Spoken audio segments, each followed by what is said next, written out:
Hi, I'm Paul from Contact Renovations and Custom Homes. So you're planning a reno, maybe you're building a new home.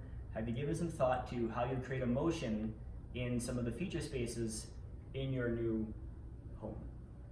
We're here at the Vignettes Design Series in Edmonton, and here is the Gatsby Room, and it's a great example of how you can create emotion in a space.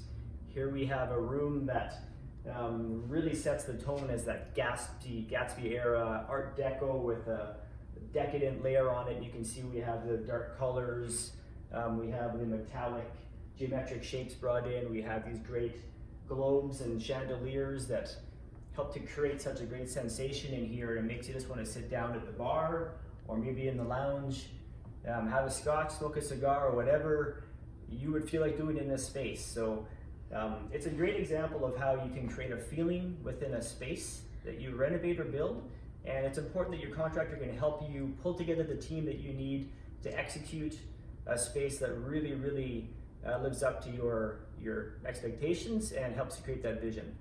Paul from Contact Renovations, give us a call. We're happy to help you out, and we can help pull your dream space together.